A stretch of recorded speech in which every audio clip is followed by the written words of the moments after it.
pode começar, e enquanto a gente aguarda, talvez a Suzana esteja aí com alguma confusão. São muitos GPs, muitos links, então pode ser que alguém tenha se confundido, tá certo? A gente começa agora, pela sequência, o primeiro trabalho do Andrei, da Poliana e meu, e depois o trabalho de Giovanni e Adriana.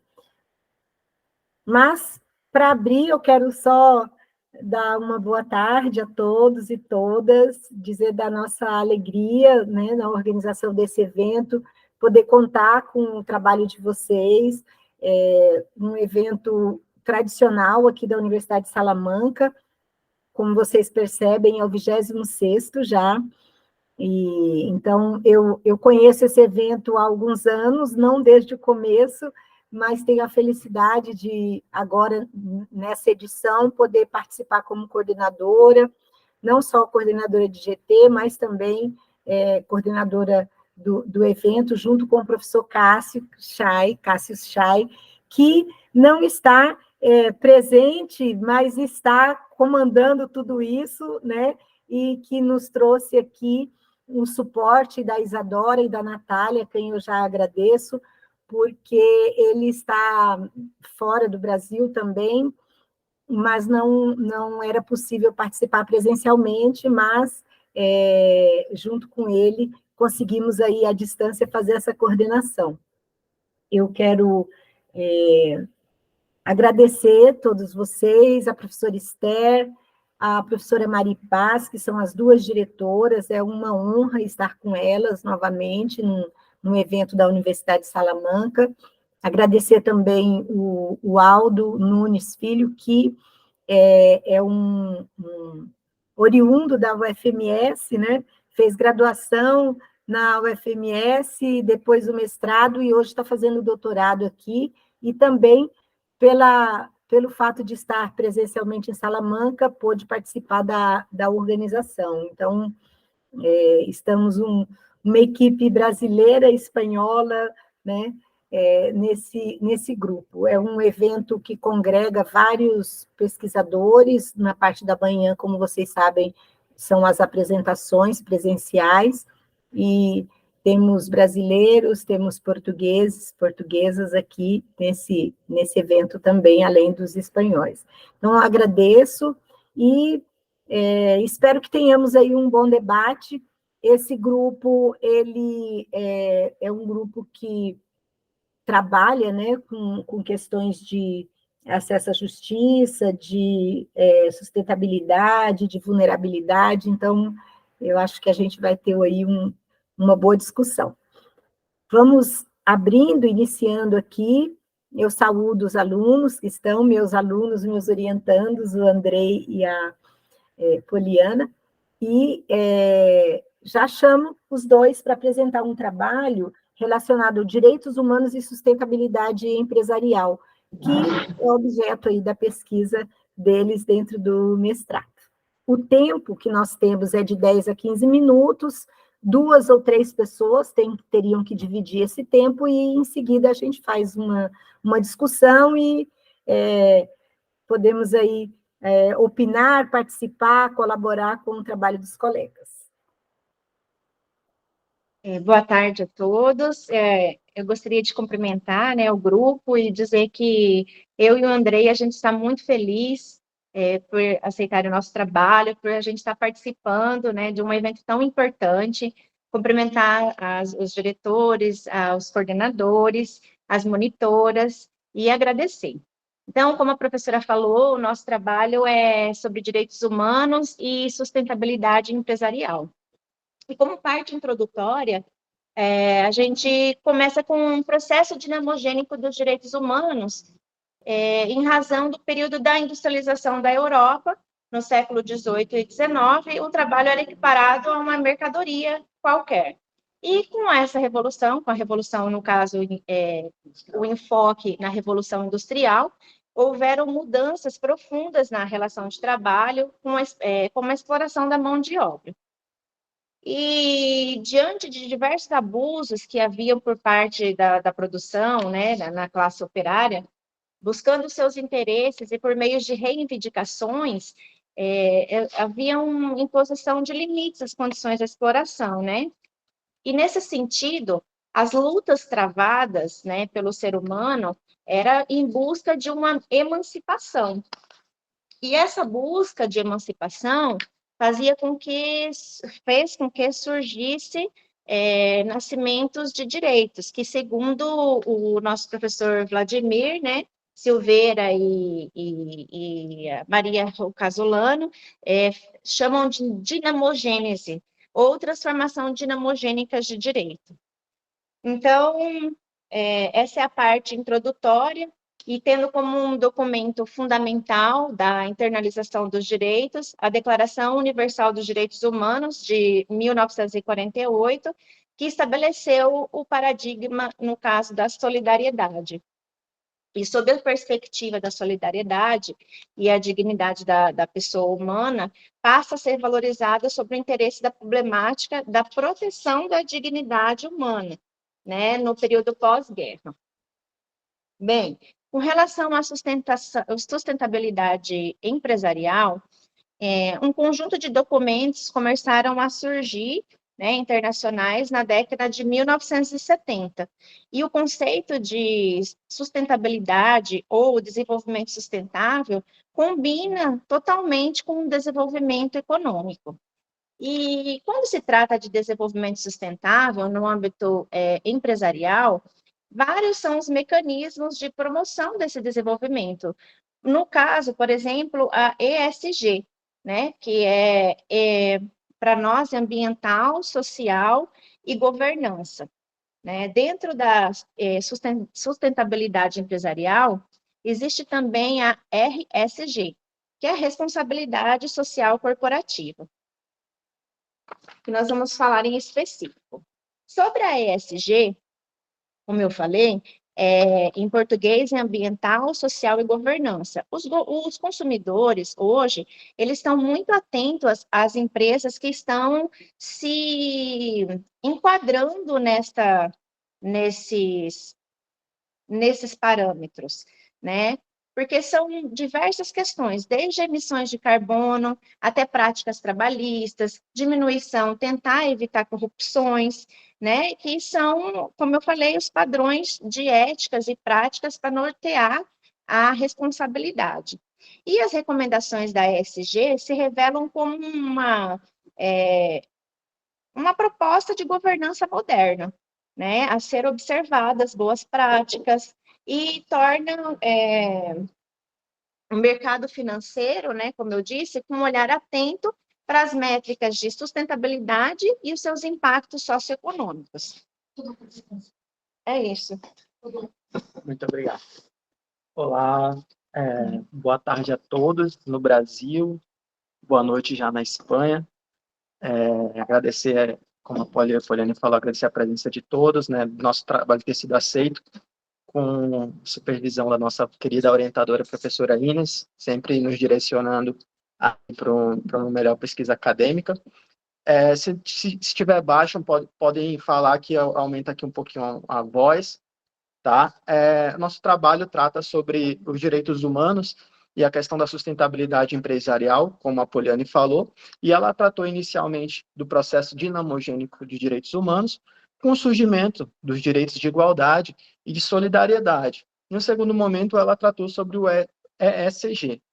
E eu, porventura, irei tratar da RSC, que é a responsabilidade social corporativa, e apresentar o caso de sustentabilidade empresarial na empresa brasileira Reserva.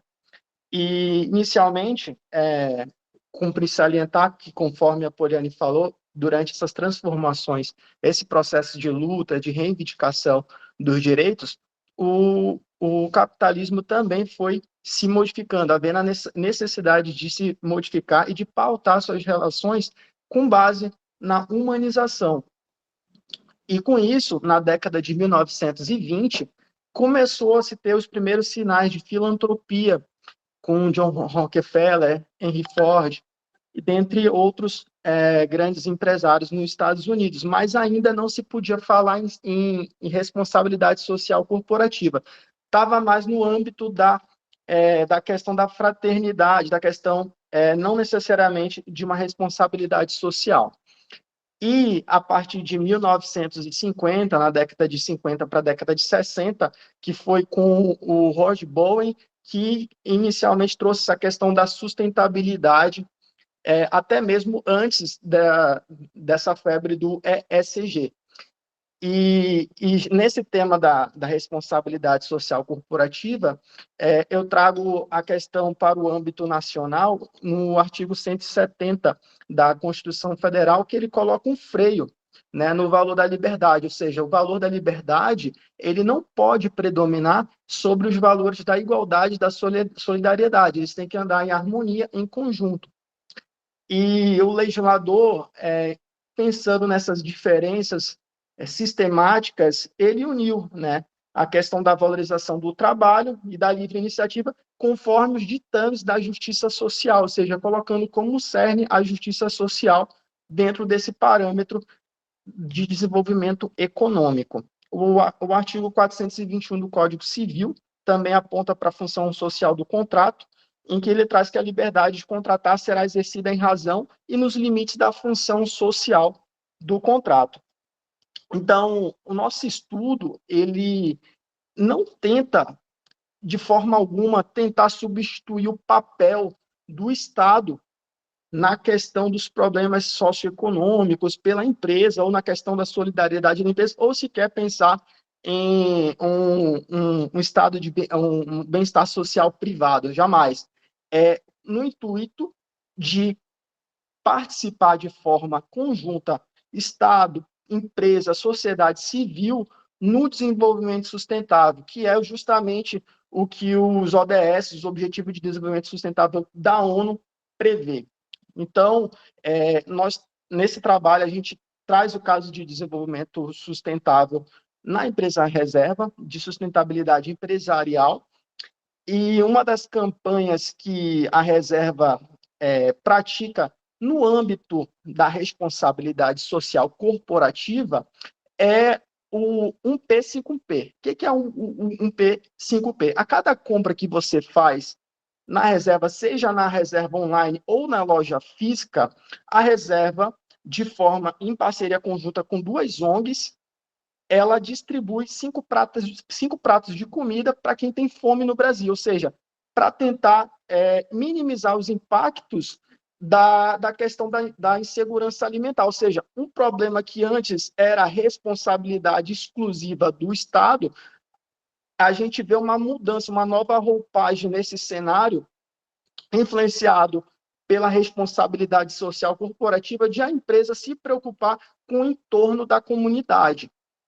Tá? Essa é a campanha que a gente traz no nosso trabalho da 1P5P, mas tem outras campanhas também da empresa reserva, como o AfroReg, que trabalha na questão da ressocialização para reinserir no mercado de trabalho pessoas que estavam detentas, e fora outros trabalhos. No âmbito do ESG, ou seja, no âmbito social, no âmbito ambiental, no âmbito de governança, eu trouxe alguns dados interessantes aqui para vocês, que a empresa ela é certificada pela Associação Brasileira do Varejo Têxtil, assegurando ao consumidor a fiscalização do impacto socioambiental de todos os fornecedores, além de não trabalhar com fornecedores não certificados. A reserva ela foi a primeira marca brasileira a participar da Carta da Indústria da Moda para Ação Climática. Ou seja, nessa conferência sobre as mudanças climáticas, reuniu as principais marcas de moda do mundo, preocupados com a questão dos impactos socioambientais da indústria da moda. A gente sabe que a indústria da moda hoje é a segunda indústria que mais prejudica o meio ambiente, então é extremamente necessária essa preocupação com a questão da sustentabilidade voltada no âmbito também ambiental. E no âmbito social, a reserva ela optou por trabalhar prioritariamente com a indústria nacional, ou seja, oportunizando empregos para os nacionais. Tá?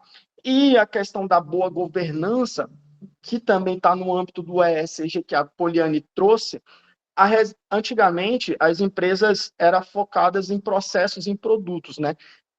Por volta da década de 50, 70 e 70. E nessa transição para o século XXI, as empresas deixaram de se enfatizar a lucratividade, a questão voltada somente para o processo, e passaram a inserir a questão das pessoas e propósito, ou seja, um senso de propósito coletivo no âmbito da governança. Então, a gente está construindo esse trabalho, está sendo desenvolvido, começou lá atrás com um paper, tá, no FEPOD, e aí a gente foi evoluindo, apresentamos no Congresso de Direitos Humanos da UFMS e hoje se transformou num artigo, ou seja, uma construção aí de diversos eventos que a gente foi tentando desenvolver essa temática e, claro, com a brilhante orientação da professora Inês, sempre nos orientando ali da melhor maneira possível. E a gente fica honrado, era isso que a gente queria trazer. Não perguntei o tempo que era à disposição aqui de vocês, peço desculpa se de repente nos alongamos demais, tá bom? É uma gratidão imensa ter vocês aqui conosco. Obrigada, não, o tempo foi respeitado corretamente. Bem-vinda, Suzana, eu acho que nós podemos aqui seguir a sequência, que bom que você chegou.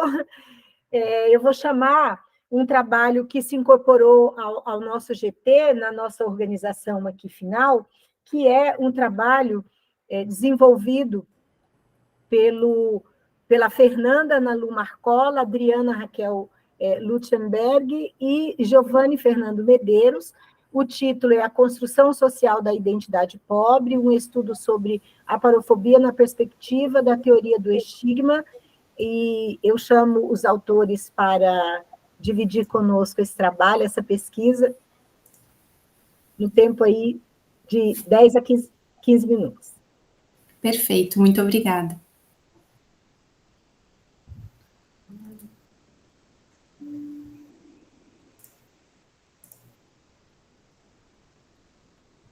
Posso começar, professor? Pode. Deixa eu ver. Muito bem. Pode começar. Desculpa, boa tarde. Está aparecendo na tela a nossa apresentação? Para mim está. Perfeito. Sim, então, está aparecendo. Perfeito. Pessoal, então, é com muita satisfação e honra que nos fazemos presentes aqui neste dia. Afinal, é sempre muito gratificante poder aprender mais sobre os direitos humanos. E, bom, não é difícil imaginar de onde nós viemos, até pelo idioma, mas a verdade é que nós moramos em um país onde a garota de Ipanema passou num doce balanço a caminho do mar. Só que com o dissabor de possuir mais de 280 mil pessoas em situação de rua. Esses dados foram coletados entre 2019 a 2022. E esses dados, eles vêm tendo um aumento de 38% de pessoas nessas mesmas condições. Eu me chamo Adriana e estou aqui hoje juntamente com o meu professor e colaborador de artigo, professor Giovanni Medeiros, para apresentar sobre a construção social da identidade do pobre, sendo que também iremos desenvolver essa apresentação pautados no desenvolvimento do nosso artigo sob a perspectiva da teoria do estigma, desenvolvido por Erving Goffman. Então, pessoal, o termo aporofobia, ele foi cunhado e já é de conhecimento muito amplo pela professora Adela Cortina, e a finalidade desse termo foi de designar o medo e o rechaço que há ao pobre. Esse termo, aporofobia, ele recebeu a condecoração de Palavra do Ano lá em 2017. Em que pese no Brasil ele não tenha recebido uma honraria como Palavra do Ano, não há dúvidas que traz a todos, ou melhor, traz um número muito grande de vítimas no nosso país, principalmente em decorrência da desigualdade que há no Brasil. Nós temos que levar em consideração, quando falamos sobre a aporofobia, de que no Brasil ele é tão desigual que 10% dos mais ricos ganham quase 59% da renda nacional.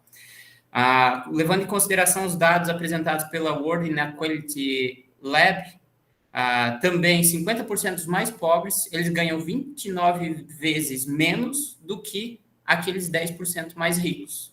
E ainda uma informação ainda mais estarrecedora é que onde 1% dos mais ricos, eles possuem quase metade da fortuna patrimonial brasileira. A verdade é que a aparofobia, que é uma ideia também desenvolvida na obra de Cortina, ela deixa claro para a gente que o pobre que incomoda é aquele pobre sem recursos, o desamparado, o que parece que não pode trazer nada de positivo ao PIB do país em que ele chega ou que ele já vive há muito tempo. Esse termo, ele esclarece e demonstra, né, a estigmatização associada à condição econômica desfavorecida dessas pessoas. E uma reflexão que eu acho sempre muito importante a gente tentar fomentar é a de que de onde vem esse estigma, né? Vem do Estado, vem do comércio, ou ele acaba vindo de nós mesmos? Quantas vezes a gente trocou de calçada para não ter que passar na frente de um mendigo? São questões que eu acabei tomando de reflexão desde que comecei a me inteirar neste assunto. É normal nós encontrarmos, nas raras vezes em que a mídia fala dos mais pobres, o título bem grande da manchete mencionando: eu sou negra e pobre e mesmo assim consegui passar na medicina. Logo, se eu passei em medicina, todos podem. Mas esse tipo de raciocínio, ele está errado, uma vez que é uma desculpa esfarrapada que mascara a falha estatal. E não precisamos ir muito longe para entender que a aparofobia, ela é um mecanismo, sim, criado pelo Estado, mas que, infelizmente, ela vem sendo fomentada pela população. É só perceber a famosa classe média. O escritor Gessé de Souza, ele gostava sempre de mencionar que a classe média, eles acabam sendo capataz da elite, porque basta um perfume caro, uma viagem internacional por ano e uma camisa de grife para que eles se sintam um guardião da elite, né? Protegendo a classe elitizada com unhas e dentes. A aparofobia, ela acaba carregando consigo um estigma que não é de hoje. Na realidade, esse estigma ele vem há séculos.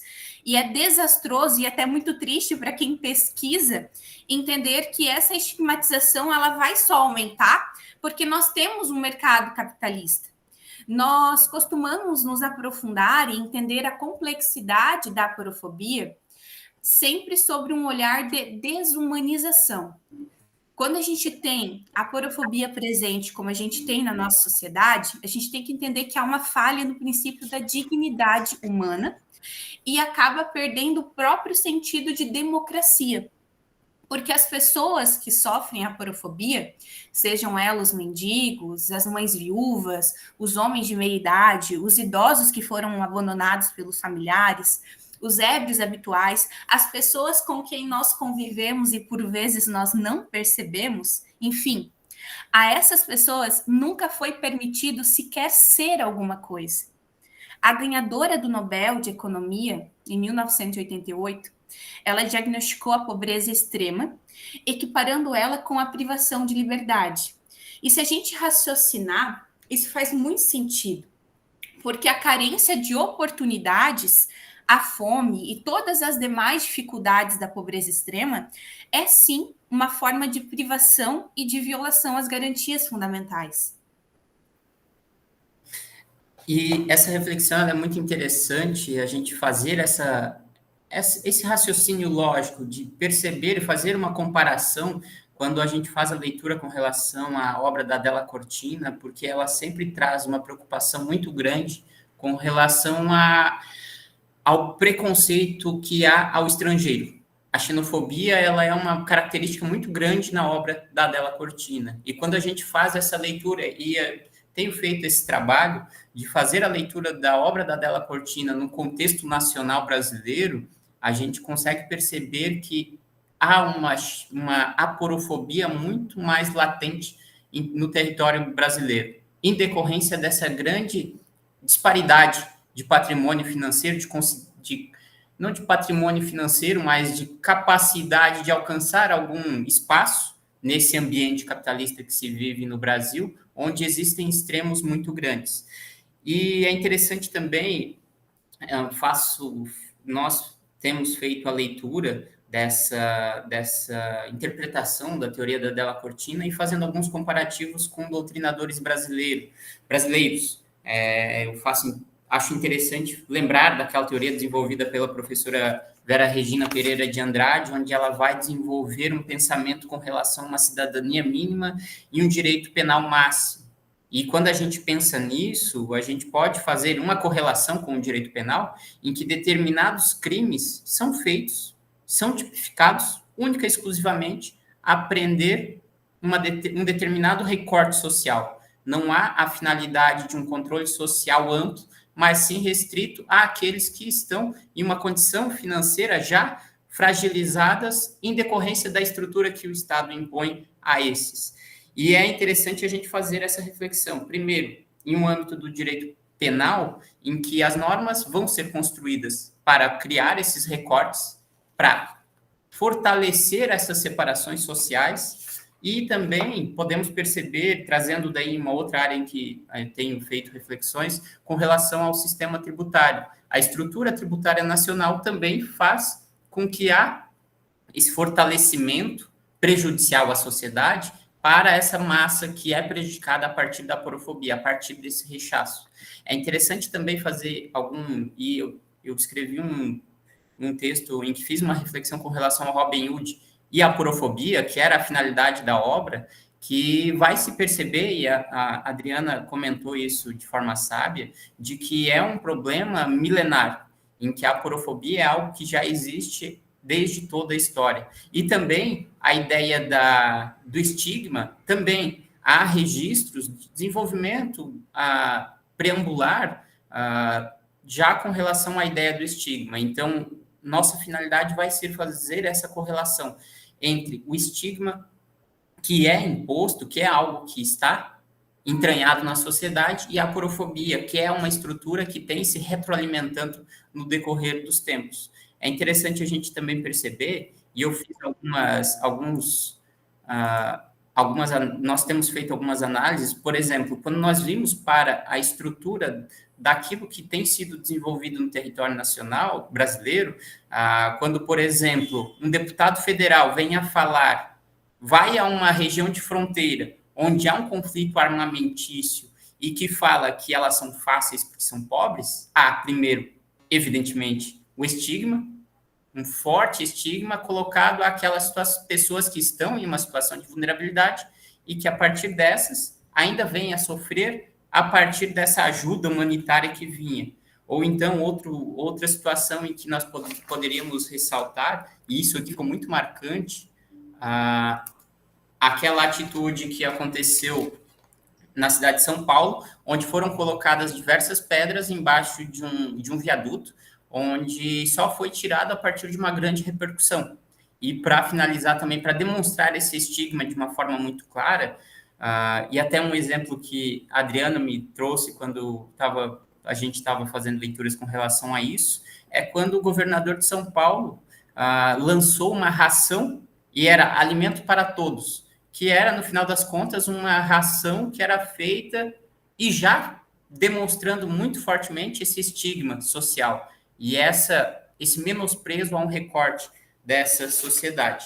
Então, e essas desigualdades sofridas pela sociedade ao longo da história, ela vai instituir a segregação e a divisão dessas classes, cujos privilegiados têm a possibilidade de alimentar os seus ganhos às custas daquelas classes que são subrogadas ou subjugadas.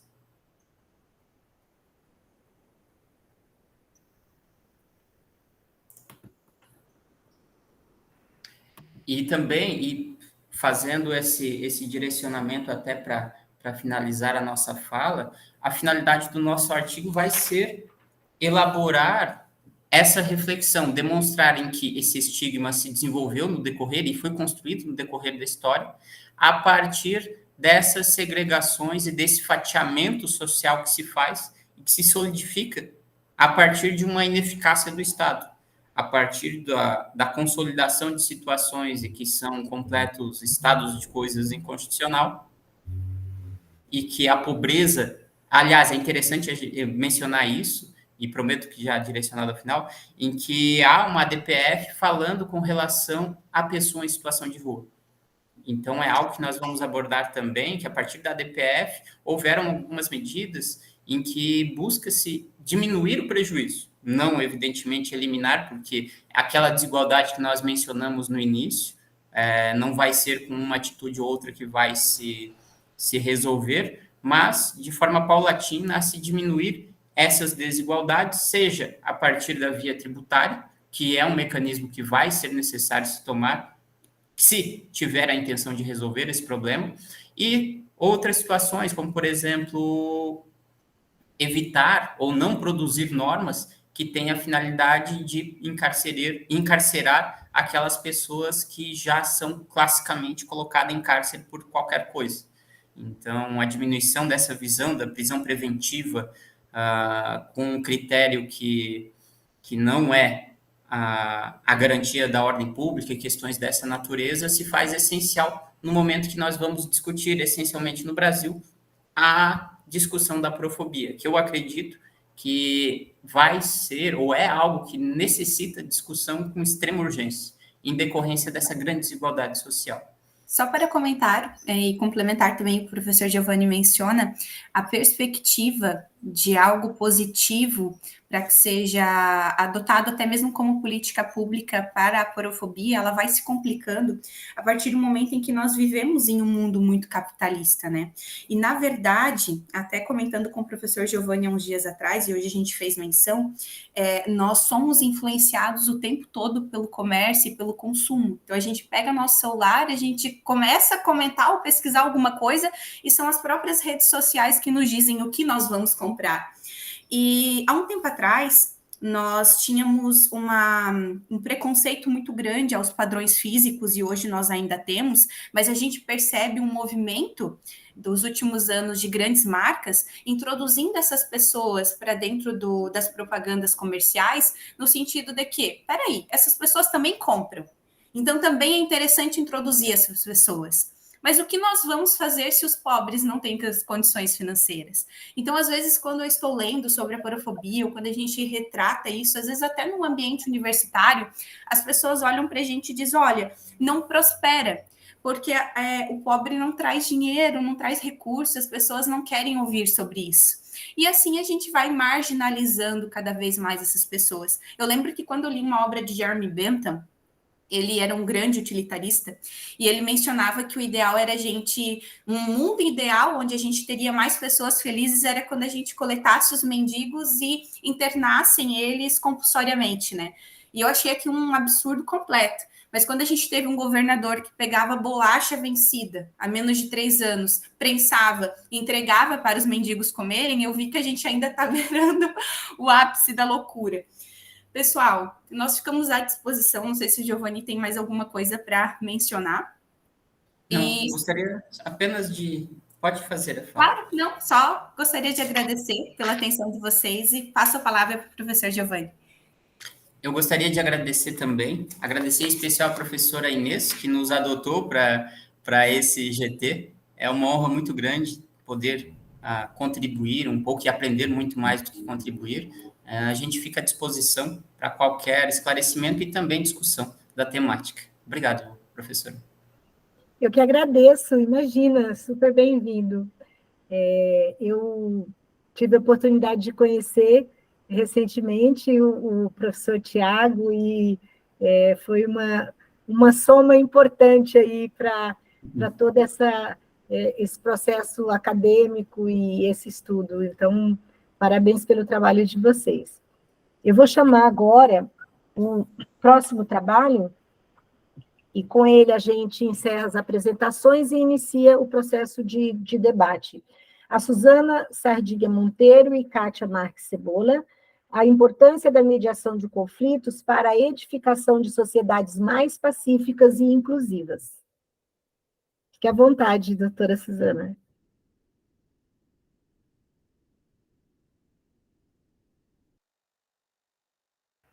O seu microfone está desligado.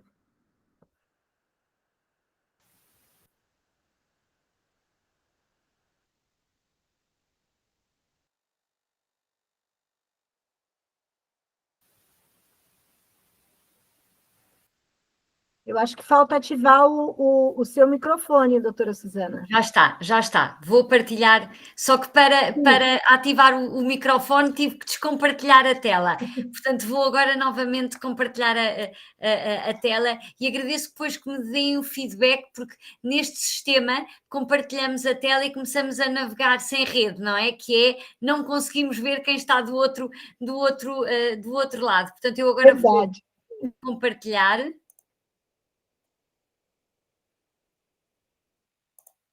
Conseguem ver então a minha tela?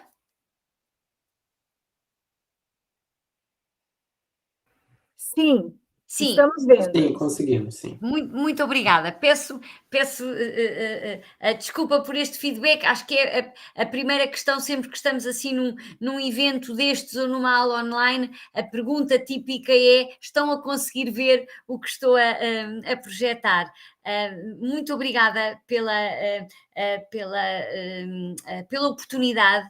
Professora Inês, muito obrigada por nos acolher, à Universidade de Salamanca, por acolher este congresso. Nunca é demais falarmos sobre direitos humanos, os direitos de todas as pessoas, para mais nestes momentos terríveis que temos passado nos últimos anos. É bom lembrar que somos humanos, que temos direitos, e é bom lembrar que temos que lutar para que eles sejam uma realidade. O meu nome é Susana Sardinha Monteiro. O tema que vos venho aqui apresentar, a minha colega Cátia Marques Cebola, por questões de última hora, não pôde estar aqui presente. Irei tentar dar o meu melhor para representar. O meu português, estamos aqui num congresso em Espanha, a falarmos esta bonita língua de Camões, não é? Como dizemos, a minha não com açúcar como a vossa, que é sempre um prazer ouvir-vos.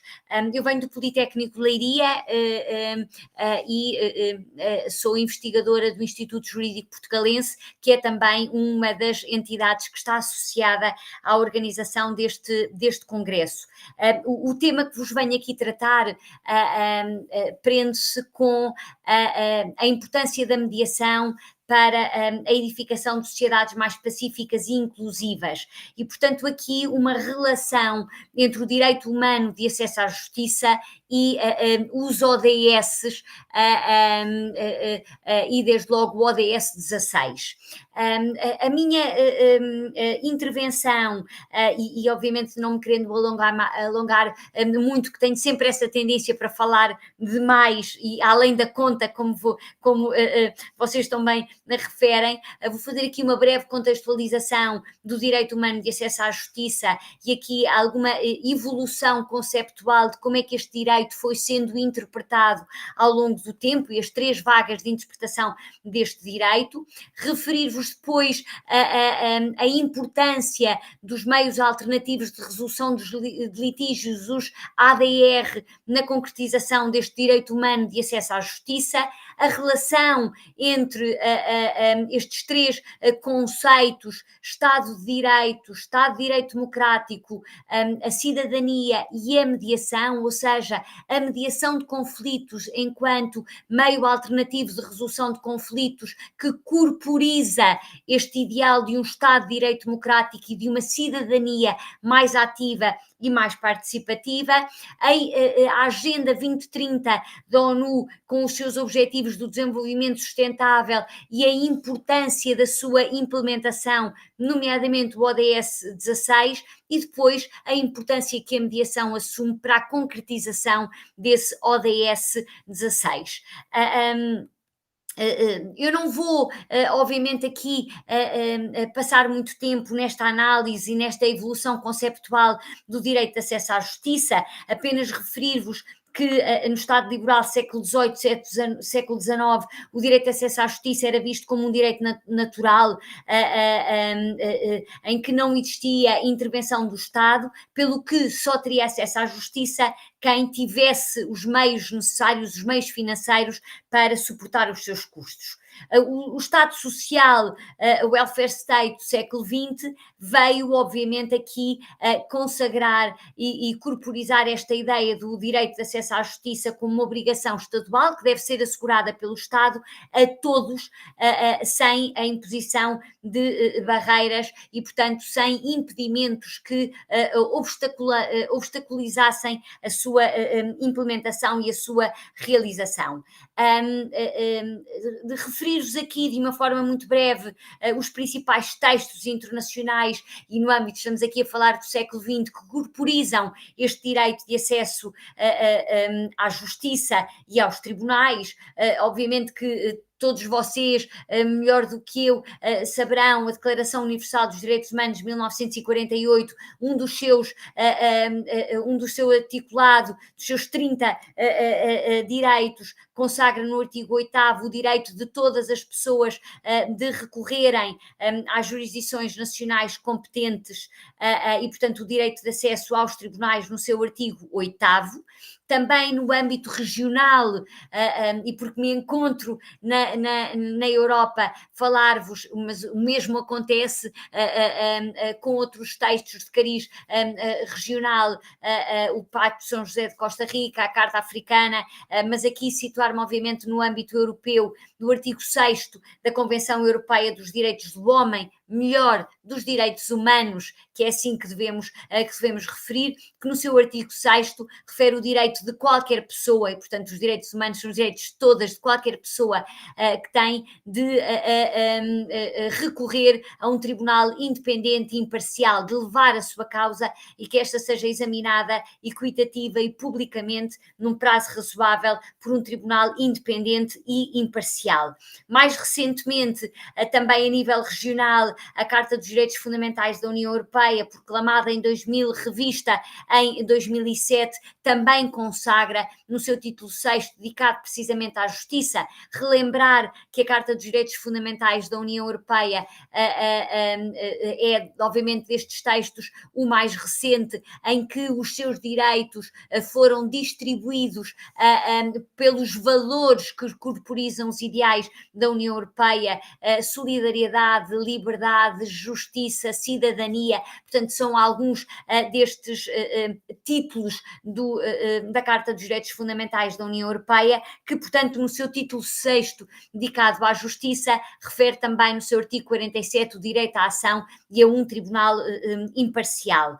Os Objetivos de Desenvolvimento Sustentável, como bem sabem, a Agenda 2030 para o Desenvolvimento Sustentável não tem apenas aqui, ao contrário do que alguns leigos pensam, apenas uma ideia de sustentabilidade ambiental. Aliás, a Agenda 2030 assenta nos 5 P's das pessoas, planeta, prosperidade, desculpem, nos 6 P's, pessoas, planeta, prosperidade, paz e parcerias. São estes os 6 pilares, os 6 P's da Agenda 2030 para o desenvolvimento sustentável, e temos aqui neste ODS 16 esta clara referência ao paz, justiça e instituições eficazes. Ou seja, o grande objetivo deste ODS, portanto, estamos a falar aqui de 17 ODS de 169 metas, eu falo aqui neste ODS 16, em que se refere mais uma vez que o grande objetivo é promover sociedades pacíficas e inclusivas para o desenvolvimento sustentável, promover e proporcionar o acesso à justiça para todas as pessoas e construir instituições eficazes, responsáveis e inclusivas a todos os níveis. E, portanto, temos aqui a ideia da justiça e o direito de acesso aos tribunais como um direito fundamental, corporizado nos principais documentos internacionais de caráter universal ou regional de proteção dos direitos humanos, e, portanto, aqui a justiça apresentada como uma forma de promover uma cidadania ativa e participativa no quadro do moderno Estado de Direito Democrático.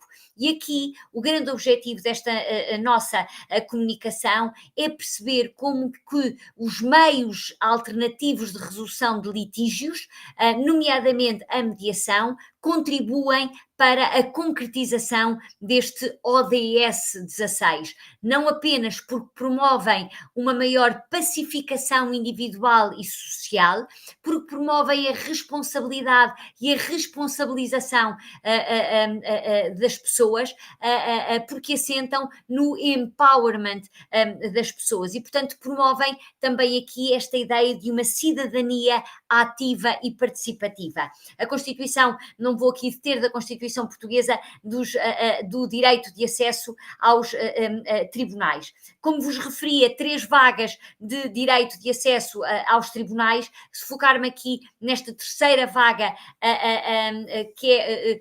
que nos interessa particularmente, uma terceira vaga a partir da década de 80, em que o direito de acesso ao direito, o direito de acesso ao direito e aos tribunais, pilar fundamental do Estado de Direito, deixa de ser apenas um direito entendido como um direito de apenas acesso aos tribunais judiciais, para ser o acesso aos meios de resolução de conflitos. Portanto, deixa de ser apenas um direito de acesso aos tribunais para passar a ser um direito de acesso ao direito a meios de resolução de conflitos, sem obrigar e sem determinar obrigatoriamente a passagem pelos tribunais judiciais. E, portanto, esta ideia deste novo conceito de justiça que está em linha com o novo conceito de um Estado de Direito democrático, com a ideia de uma cidadania atual, participativa, moderna, em que os cidadãos deixam de ser apenas meros espectadores da administração da justiça e passam a ser atores principais na administração da justiça, tendo uma palavra decisiva no resultado e na resolução dos seus conflitos. Eu gostava de trazer à colação o pensamento de um dos grandes constitucionalistas portugueses, o professor Gomes Canutilho, que referia que o Estado de Direito e que caracterizava o Estado de Direito e o Estado de Direito Democrático. O Estado, uma forma de organização político-estadual cuja atividade é determinada e limitada pelo direito. Portanto, temos aqui esta noção de Estado de Direito em que o próprio Estado se encontra limitado pelo direito. E diz o professor Gomes Canutilho que num Estado de Direito pertence aos tribunais, através de juízes independentes, dizer o direito, mas num Estado de Direito democrático cabe aos magistrados dizer o direito em nome do povo. Acho esta caracterização muito importante, muito rica, porque, e de acordo com a Constituição da República Portuguesa, os tribunais são os órgãos de soberania que administram a justiça em nome do povo. Isto é um princípio do Estado de Direito democrático. Os magistrados judiciais dizem o direito em nome do povo. E hoje este povo reclama uma participação mais ativa nos assuntos que lhe dizem diretamente respeito. Todos nós sabemos que esta cidadania se traduz neste vínculo jurídico-político que liga um indivíduo a um determinado Estado, que o constitui perante um conjunto de direitos e de obrigações, e este vínculo da cidadania que se traduz na possibilidade de os cidadãos participarem direta ou indiretamente nas decisões soberanas do Estado.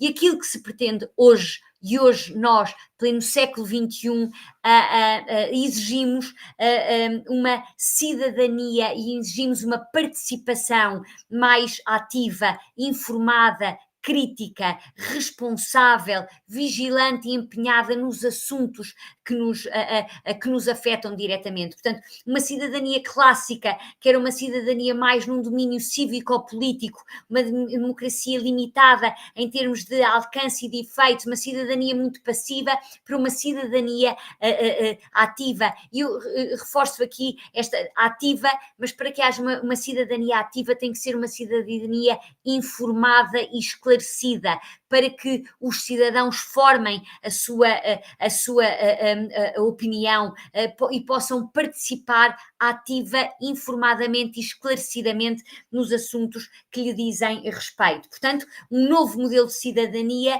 que estimula e incentiva a participação dos cidadãos nos processos de tomada de decisão. E, portanto, este modelo tradicional de administração de justiça, que era um modelo exclusivamente assente na função jurisdicional dos tribunais, uma justiça dominada por terceiros, com um modelo impositivo, assente numa dialética entre direitos e deveres e que assentava numa contrariedade de base, numa dualidade de base, uma dualidade esquizofrénica de base, diria mesmo.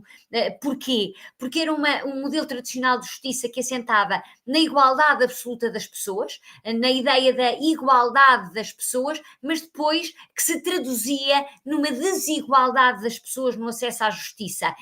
Acesso à justiça que era condicionada e determinada pela riqueza e pelo poder, e portanto é por isso que eu dizia que era aqui uma esquizofrenia, porque se por um lado verbalizava e apregoava o princípio da igualdade, se traduzia nesta desigualdade do acesso às pessoas. E portanto este é um modelo tradicional afastado dos cidadãos e afastado da participação dos cidadãos. E portanto aquilo que as pessoas hoje e os cidadãos reclamam é um modelo de justiça com a sua participação direta, efetiva, responsável, em que as pessoas são não só partes interessadas no processo, mas há participantes na sua resolução. Era aquilo que eu vos dizia, os cidadãos serem atores principais, serem eles que têm as rédeas da resolução dos conflitos que os assolam. Portanto, não uma justiça ditada por terceiros, mas uma justiça que é determinada pela sua própria vontade. E, portanto, aquilo que defendemos é um modelo integrado e integrador, responsável e responsabilizador. Integrado e integrador porque não queremos afastar a justiça tradicional. Qualquer Estado de direito democrático necessita para a sua edificação, para a sua concretização de tribunais independentes e imparciais. Portanto, o que estamos aqui não é a afastar essa justiça ditada pelos tribunais. Volto a dizer, qualquer Estado europeu de direito necessita desta independência do poder judicial e da existência de tribunais que possam dedicar ao exercício da sua função e do seu mistério, mas o que propomos é um modelo integrado, em que estes meios extrajudiciais se conjuguem com os meios judiciais. Estes meios judiciais, e dentro destes meios extrajudiciais, que temos aqui, obviamente, que implicam a negociação, o diálogo, uma escuta ativa, uma cooperação, uma reflexão, um respeito, uma responsabilização das pessoas e que implicam, inclusivamente, uma humanização da justiça. Ui? Estão-me a ouvir? Sim, estamos acompanhando. Sim, estamos acompanhando. A projeção também. Mas Perfeito. e continua a passar, é porque de repente deixei... acho que já vai... estão a ver? Sim, estamos ouvindo. O último quadro que vimos continha aquelas ideias de negociação, mediação. Exato. Eu vou agora tentar, porque não sei o que é que aconteceu, que parou a apresentação, mas eu vou continuar aqui, então, vou tentar retomar o slide onde estava. E, portanto, aquilo que eu não demoro muito mais, confirmem-me, por favor, se estão a ver. Sim. Pronto, olhem. Não sei o que se passa. Sim, vemos. Métodos extrajudiciais. Pronto, exatamente. Não sei o que se passou, que o meu...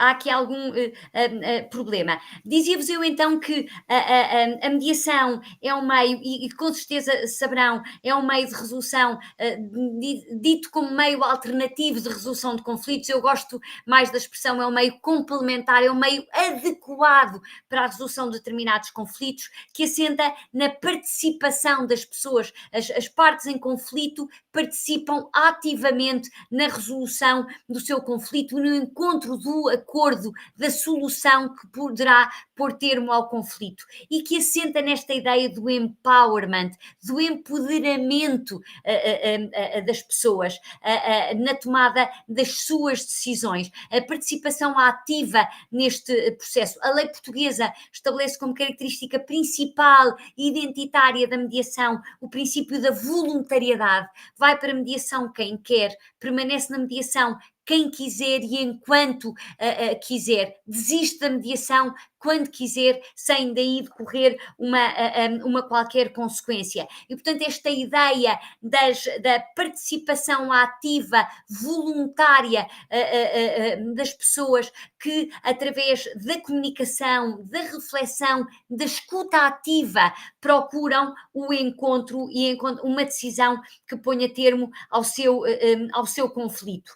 Vários modelos de mediação, eu não vou aqui entrar nestes modelos, apenas dizer-vos que a mediação assegura, por aquilo que eu vos estou a dizer, pela participação ativa, pelo comprometimento, pelo empowerment, pela comunicação, pela participação das pessoas, a mediação de conflitos assegura o cumprimento do ODS 16 ao garantir a tomada de decisão responsável, inclusiva, participada e representativa das pessoas na resolução dos seus conflitos. Dizer-vos aqui que o mediador, este processo de mediação implica um diálogo entre as partes, a comunicação assistida por um terceiro que é o mediador de conflitos. O mediador é o terceiro independente, neutral, imparcial, que deve tratar as partes de forma equitativa ao longo de todo este processo. Este mediador constrói pontes entre todos os stakeholders, a pessoa é o gestor de comunicação, depois depende da sua intervenção, do modelo de mediação que seja escolhido, mas que garante a transparência do processo. É muito importante para garantir a confidencialidade e para garantir a confiança das pessoas no processo, porque só se tiverem confiança no processo e no mediador é que as partes acabam por partilhar os seus interesses, não as suas posições, mas verdadeiramente aquilo que pretendem e os seus interesses. E, portanto, aqui o mediador como a figura, como o fiel da balança que gera a comunicação entre as partes e que vai através de determinadas técnicas e através de determinados instrumentos, valorizando sempre os aspectos positivos, através dos seus resumos, através daquilo que se diz o pendeling, vai levar as próprias partes a encontrar a solução para o seu conflito. A solução para o conflito que resulta na obtenção de um acordo que integra os cidadãos como parte da solução, que os responsabiliza pela solução, porque a mediação, aquilo que faz é contribuir, desde logo, para uma sociedade mais justa e mais pacífica. O grande objetivo da mediação é a pacificação individual e a pacificação social, porque todos nós sabemos que o princípio que está presente nos tribunais é o da litigância, é o do ganhar ou perder, e, portanto, há um esforço para ganhar e quando um ganha, o outro perde. A mediação assenta precisamente num outro princípio do equilíbrio entre as partes, da cooperação e da ligação entre as partes e da negociação cooperativa. Apresentar-vos aqui também, estou mesmo a terminar, que para esta ideia, como vos dizia há pouco, da concretização do ODS 16, ou seja, a mediação como meio de persecução de uma justiça participativa e de sociedades justas e inclusivas, dar-vos aqui desde logo e apresentar-vos duas outras possibilidades ou propostas de extensão da mediação, ou seja, não ver apenas a mediação como uma forma de resolução de um conflito.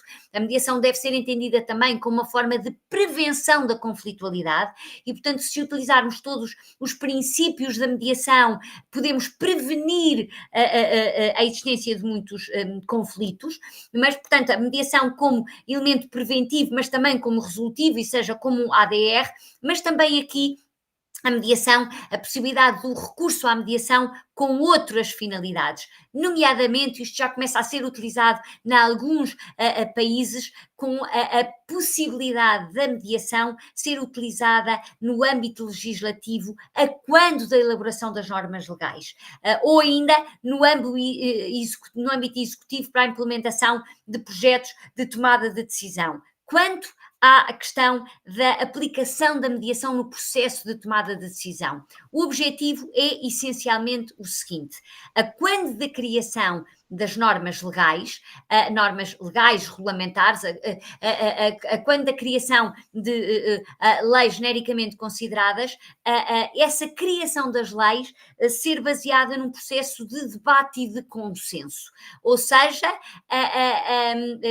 entende-se que aqui, se a filosofia da mediação for aplicada e utilizada a quando da elaboração das leis, mais facilmente haverá uma eficácia desses mesmos diplomas, que vão ter aqui a concordância e a validação por parte das pessoas que sentem que foram tidas em conta na redação do seu texto. Portanto, é esta negotiated rulemaking, esta aplicação da mediação até para a criação do processo legislativo, é algo que devia ser mais utilizado nos nossos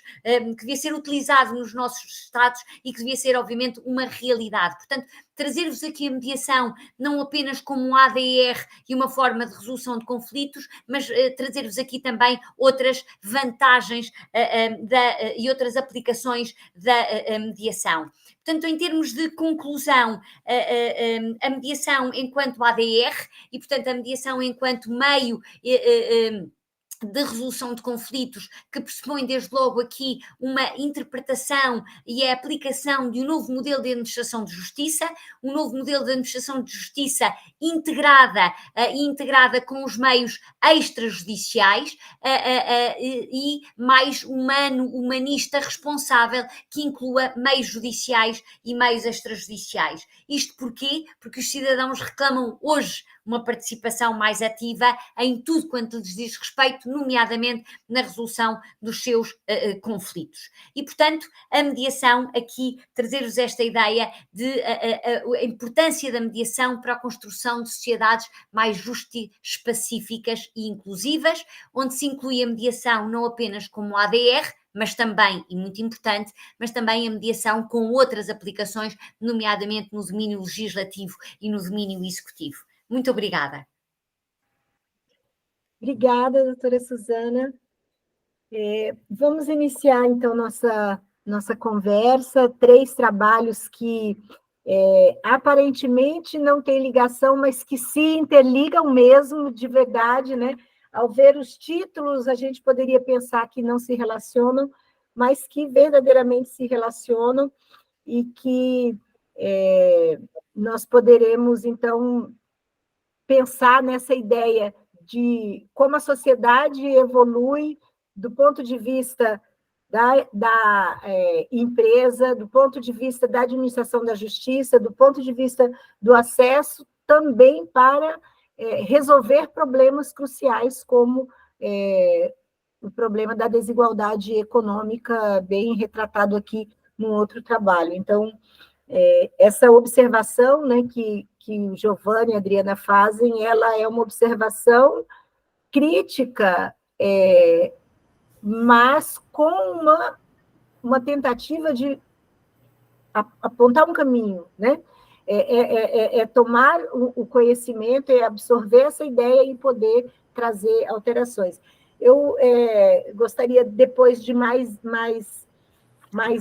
demoradamente, propor algumas ideias aqui, mas vou abrir o debate, vamos conversar. Se alguém quiser já falar alguma coisa, senão eu continuo. E vocês... Bom, professora, oi.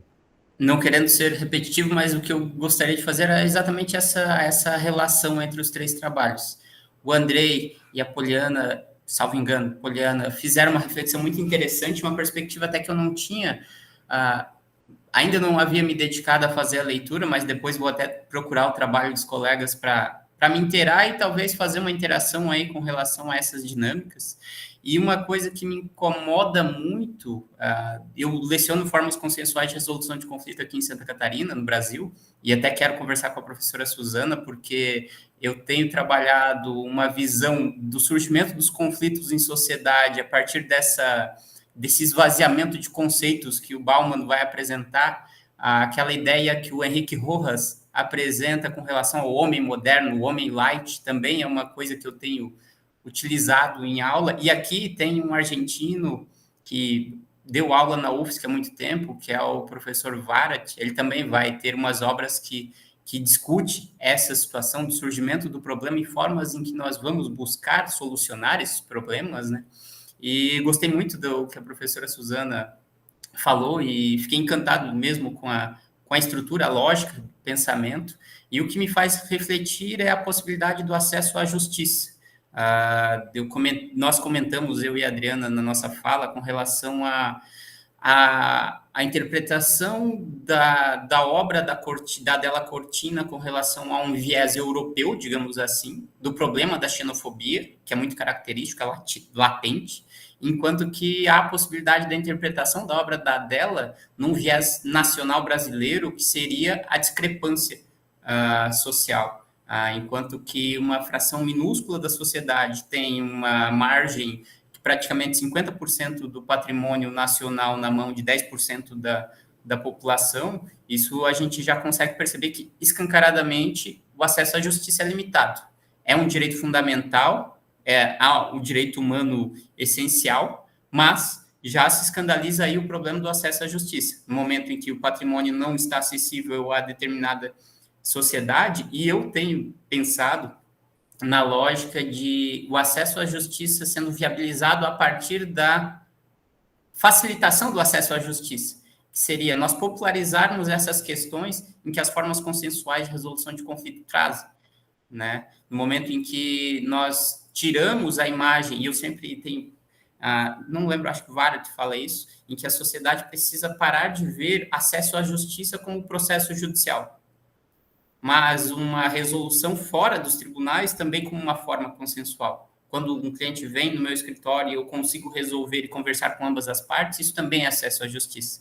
Mas no Brasil é muito frequente percebermos que acesso à justiça e no Brasil tem expressão que normalmente eles falam, tacar no pau, que é entrar com o processo para aí ter acesso à justiça.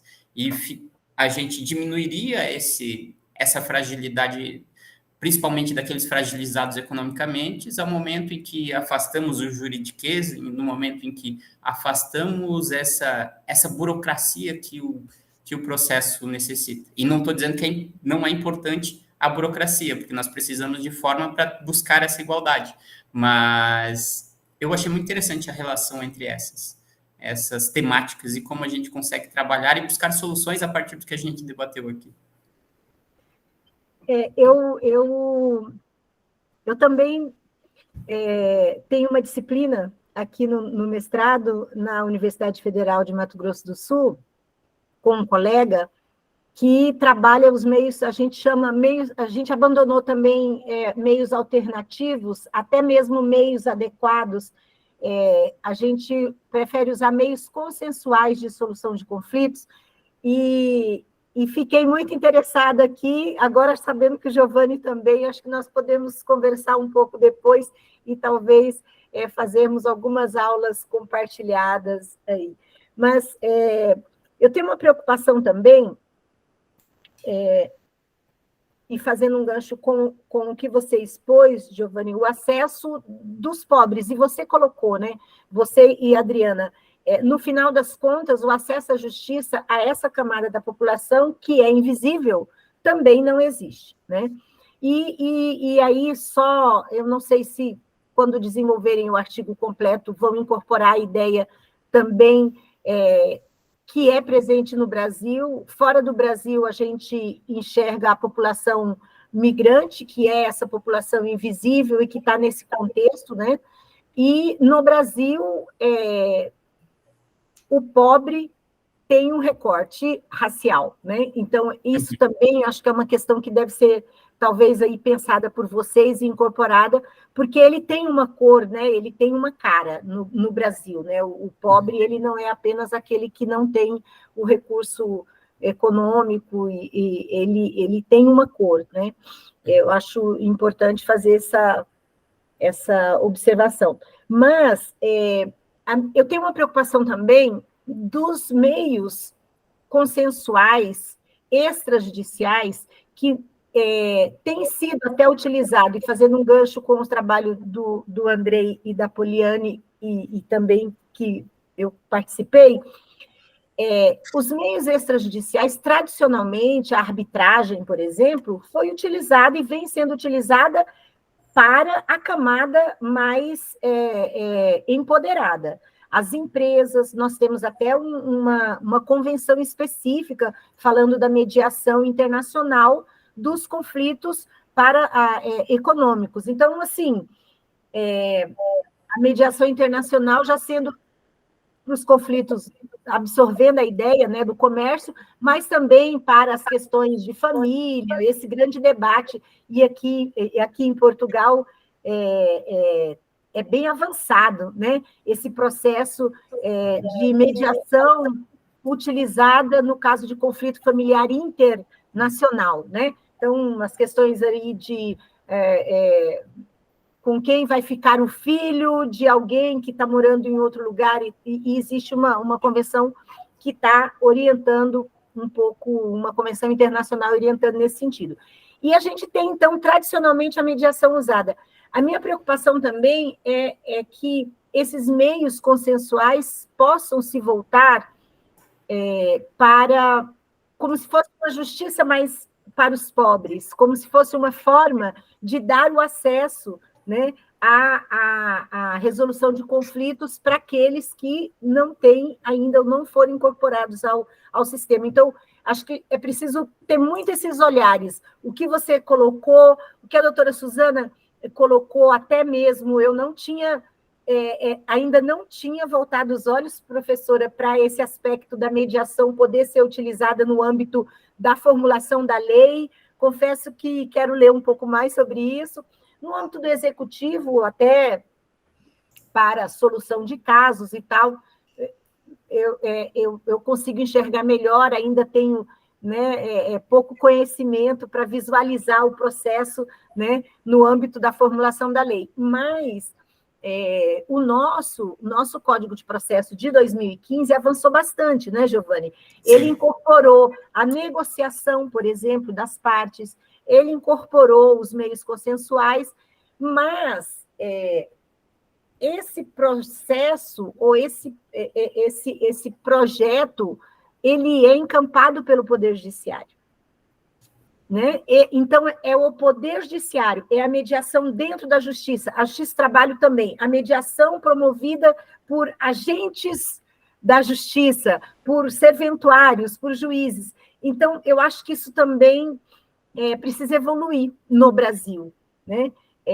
Para que a própria sociedade também tome para si uma responsabilidade na promoção, né, de relações mais pacíficas, e ela evite colocar, né, ao invés de conversar com o seu vizinho para chegar a uma solução, você fala, vou entrar na justiça e o juiz que resolva e diga quem tem razão. Então, essa ideia no Brasil ainda é muito presente, né? E ela é quase esquizofrênica, porque, assim, nas pesquisas, os brasileiros confiam pouco no Poder Judiciário, mas eles preferem que o Judiciário resolva e não tem essa participação ativa na solução dos problemas. Eu acho que o ensino jurídico pecou muito até agora, já temos né, formamos muito litigantes, advogados litigantes, né, processualistas, né? O importante é conhecer do processo para poder ganhar a partir de uma solução formal, né, procedimental, do que, na verdade, tentar fazer valer o direito material e quem tem razão e a justiça. Então, acho que o ensino jurídico vem desenvolvendo e evoluindo nesse sentido, né? Os advogados, como disse o Giovanni, trazendo para dentro dos escritórios essa possibilidade informal, né? E eu penso que o CNJ pode caminhar para validar alternativas, né? Que não sejam apenas aquelas que acontecem dentro do Poder Judiciário, mas que previamente possam ser. A X-Trabalho e não exatamente a X-Trabalho, mas o Supremo Tribunal Federal, a X-Trabalho, o TST também contribuiu, perdeu uma oportunidade, no caso dos conflitos trabalhistas, de utilizar uma solução proposta pelo legislador, chamada Comissões de Conciliação Prévia, que propunha a solução dos conflitos trabalhistas previamente, antes de entrar na justiça, no âmbito da empresa ou no âmbito sindical. Ela começou a ser exercitada e estava caminhando bem, e o Supremo, por conta também dos juízes, entendeu que não se poderia negar a ação para aquele que não passou pela comissão e foi direto propor a ação, né? A interpretação aí do acesso à justiça da Constituição Federal, e entendendo que não se poderia negar o acesso daquele que não passou primeiro pela comissão, e entenderam inconstitucional o artigo da lei que dizia que teria que passar primeiro pela comissão para depois, né, entrar com uma ação caso não encontrasse uma solução. Então, acho que esses caminhos a gente vai tentando traçar nesse processo, né? Assim, eu sou uma entusiasta realmente das formas consensuais, a negociação. Eu venho do direito do trabalho, então vivencio a negociação, né, há bastante tempo, e acho que é uma grande alternativa. E vejo que as nossas empresas, nesse processo renovado, né, de instituir gestões mais comprometidas, elas podem desenvolver mais essas formas consensuais também, né? As empresas, elas estão conversando melhor com seus consumidores, né? Elas estão conversando melhor com o poder, mas internamente ainda precisa evoluir, né? Precisa melhorar a conversa com os seus empregados, né? E a Poliane está escrevendo um trabalho, uma dissertação de mestrado justamente nesse tema, né? Como que as empresas podem instituir o compliance por meio da negociação coletiva, né? Não apenas numa visão só empresarial. E, por fim, que eu já falei muito, só Giovanni e Adriana, tem uma tese que tá publicada, mas eu vou dar o nome da autora, é Jaci Corrêa Curado. Ela escreveu sobre pobreza, ela é psicóloga social, e ela fez um grande estudo, bastante aprofundado sobre pobreza, a partir da análise desses programas de renda, né, que o Brasil instituiu já na época do Fernando Henrique e depois até hoje. Então, Bolsa Família, etc. E eu acho que pode ser interessante para vocês. Tá? Se você quiser buscar, qualquer dificuldade, depois você entra em contato comigo. Tá bom, perfeito. E deixe-me ver aqui se eu anotei mais alguma coisa. Só finalizando, doutora Suzana, o CNJ tem atuado assim, com bastante compromisso com o cumprimento dos ODS, né? Na perspectiva de gênero, inclusive, instituir o julgamento na perspectiva de gênero. Então, assim, eu acho que ele tem sido um grande protagonista. Eu espero que esse protagonismo do CNJ também influencie aí o poder executivo, né, influencie o poder legislativo e possa, talvez, melhorar, porque a gente ainda encontra advogados e juízes que acham que a mediação é um absurdo, os meios consensuais não resolvem. Mas era um pouco isso que eu queria falar. Falei muito. Não sei se posso dizer qualquer coisa. Falou. Estamos aqui conversando, professora, uma tertúlia, fique à vontade. E os demais que estão assistindo também.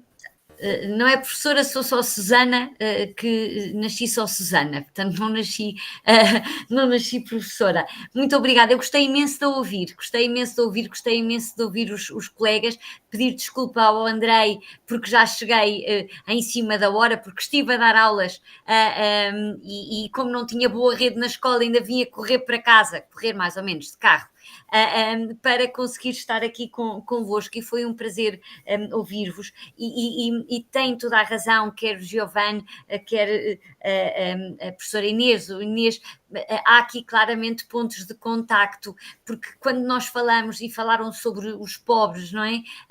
A mediação permite isso mesmo.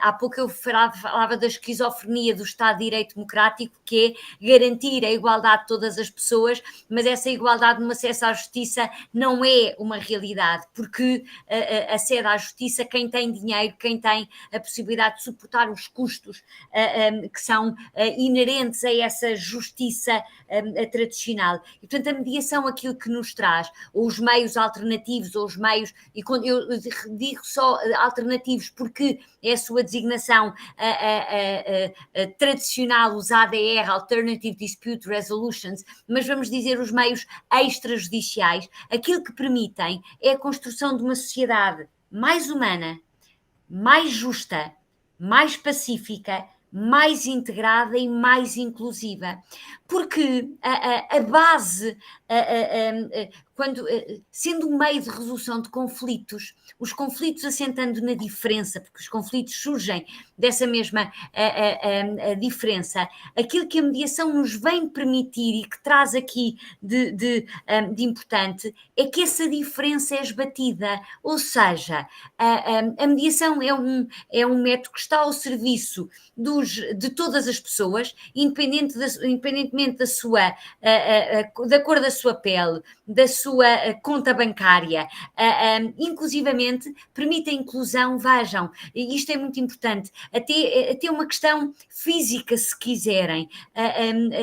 As pessoas com uma deficiência têm muitas vezes dificuldade até de recorrer à tribunal e à via judicial, e aqui a mediação, por ser um método inclusivo, permite atender essa diferença, e portanto quer seja, por exemplo, alguém que tenha uma questão que sofra de grande ansiedade, que não consegue estar perante outra pessoa e testemunhar em tribunal, a mediação permite que, por exemplo, com recurso ao caucus, seja realizada a mediação, e diminuindo assim a carga emocional que a mediação que acarreta. Portanto, a mediação permite atender a essas diferenças, porque é um método flexível, é um método informal, em que essas diferenças, essas idiosincrasias das próprias pessoas podem ser atendidas, o que não é, obviamente, no sistema judicial. E isto é muito importante, por isso é que eu dizia que é um método integrado, um método humano e um método humanista que permite uma justiça mais inclusiva, permite que todos sejam incluídos independentemente das suas diferenças, e que essas diferenças sejam valorizadas, que sejam atendidas no procedimento de mediação. Inês referia uma outra questão que eu gostava de atender, que é: corremos o risco destes meios serem descredibilizados por se entender que é uma justiça para os mais pobres, vamos dizer assim. Eu subscrevo por completo, é um risco que corremos com o facto de se a mediação, se o procedimento de mediação não for enquadrado juridicamente e, acima de tudo, que se não existir uma efetiva supervisão e controlo da atividade dos mediadores, corremos o risco de ter uma justiça paralela, que é uma justiça que desvia das regras, porque a mediação aquilo que pretende não é regras diferentes e regras mais maleáveis, não, é a justiça que é determinada pelas próprias pessoas, mas que não viola a ordem jurídica. Daí a importância. Portanto, para não termos essa justiça paralela, é importante, e para que o acordo final seja um acordo e de acordo com a lei portuguesa, esse acordo tem força executiva. A lei portuguesa, um dos princípios é o da executoriedade do acordo de mediação, desde que cumpridos determinados requisitos, e o artigo 9 refere os vários requisitos, nomeadamente tem que ser um mediador inscrito nas listas de mediadores no Ministério da Justiça, isto no caso de ser uma mediação a título privado, porque nós em Portugal temos dois sistemas, o público e o privado de mediação, mas portanto desde que se cumpram os requisitos do artigo 9, o acordo de mediação tem força executiva. Portanto, aquilo que é muito importante é garantir o controlo da formação em mediação, formar mediadores é muito importante, bem formar os mediadores, mas depois um controlo da supervisão da atuação dos mediadores. Eu defendo, aliás, uma profissionalização dos mediadores para que haja um maior até controle da sua atividade. E, portanto, esses riscos que nós corremos tem que se pôr, obviamente, a mão na ferida, e tem que se atuar nesse sentido para não criar aqui alguma twilight zone de uma justiça paralela e de uma justiça que escapa ao cumprimento das regras de um Estado de Direito. E, portanto, só trazer isto à colação e dizer-vos que a mediação, e eu sou uma apaixonada e tenho escrito muito sobre mediação e sobre os meios alternativos e sobre a cidadania. A minha área de formação é a cidadania. A vida profissional levou-me para a mediação. E, portanto, acredito piamente nestes meios, porque e vejam, a credibilização destes meios, nomeadamente os meios extrajudiciais e da mediação, é a credibilização da justiça. Porque faz-se justiça com a utilização destes meios. Aliás, a Constituição da República Portuguesa diz e estabelece que os tribunais são os órgãos de soberania que administram a justiça em nome do povo, e depois referem que justiça significa resolver conflitos. Eu tenho algumas dúvidas se nos tribunais os conflitos se resolvem, entendo que não, ou seja, é tomada uma decisão, é posto fim a um litígio, mas o conflito mantém-se, porque o conflito é diferente de litígio. E, portanto, aquilo que estes meios, ao resolverem conflitos das pessoas, fazem justiça. E aquilo que nós queremos é não uma justiça paralela, uma justiça efetiva que saiba reconhecer, porque o nosso sistema, a nossa sociedade, a nossa democracia só sai a ganhar quando todos estes mecanismos trabalharem em conjunto para bem das pessoas. Verdade. Obrigada, Suzana. Carlos. Olá a todos, boa tarde. Muito gosto em conhecê-los. A doutora Inês, a todos os demais também. Eu não tive a oportunidade de ouvir o André nem a Poliana. Peço desculpa, também cheguei um bocado atrasado. Eu estava aqui a pensar quase que nas nuvens o que a doutora Suzana tem falado sobre a mediação, porque precisamente o âmbito dos meus estudos é na área de segurança humana e num contexto mais global. Tenho feito estudos comparados entre o direito norte-americano, consuetudinário, e também a nível europeu, Europa, Brasil, a nível de fronteiras externas, Frontex na Europa, Federal no Brasil, Polícia Federal no Brasil. E é interessante que disso tudo eu consegui extrair uma coisa, e que tem a ver com uma palavrinha que a doutora Suzana colocou, e muito bem colocada por trás da mediação, que se chama cidadania. A cidadania, e nos meus estudos sobre a segurança, ela é basicamente um dos pilares. E para não dizer que estou a mentir, estava até a escrever sobre. É o pilar, basicamente, porque nós falamos aqui da pobreza. A pobreza é muito levada para o fator econômico, mas a pobreza tem pelo menos 7 pilares diferentes. Pode ser uma pobreza de carência de infraestruturas básicas, e pode ser uma pobreza de carência de instrução educacional para ter o próprio acesso à justiça. E não estou nem a falar do pobre de dinheiro, porque ele pode não ter dinheiro, mas ele pode ter consciência, ele pode ter acesso a uma instrução de qualidade de como chegar a um advogado, por que ir a um advogado. E de fato, infelizmente, o Poder Judiciário é confundido com uma região um bocado conflituosa, se assim posso dizer. Aí a palavrinha do litígio, que muitos dos pobres não conhecem um sentido, mas que no final das contas significa dizer que é o último recurso. E o judiciário não é só o último recurso. O judiciário é o meio pelo qual se faz a justiça. E a justiça se faz também pelos meios alternativos de litígio. E não falando sobre o litígio, mas isolando aqui a mediação, e vejo que a mediação, na verdade, é só uma consequência lógica e jurídica do que nós falamos sobre o diálogo da paz, da cultura de paz, porque se estamos aqui a pedir a cooperação do povo, da sociedade civil, para exercer a sua cidadania, temos que lhes dar estrutura.